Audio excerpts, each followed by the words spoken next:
there is what we call the Republic Act 11768 that states yung mga ginagawa ng isang SK official. And how do we define good standing? There are standards and qualifications that they should meet, and meron mga evaluations such as sa barangay official, the Civil Service Commission, and also on the groundwork and services na ginagawa nila. And also hindi lang naman doon nakikip suspended yung ginagawa nila. Kaya meron tayong mga SK treasurers. Yung mga SK treasurers.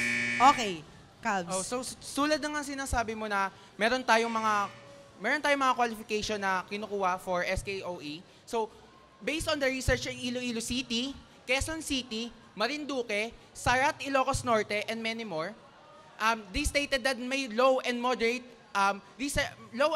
evaluation, and nag-evaluate lang sa kanila yung mga barangay officials. And so, doon pa lang nakikita na hindi qualified ng mga SK. Then, yung sinasabi nyo na paano magiging qualified, paulit-ulit lang yung paligan ng mga And SK. that's why we need to enhance and strengthen the concept because it is on the government.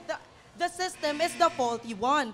Pero kailangan nating i-enhance pa yung pinaka-concept na yung SKOE dapat ginagrant or merit doon sa pinaka-eligible na SK officials. Kaya nga may 3 taon eh. Tatandaan mo na exam measures potential while experience measures the results.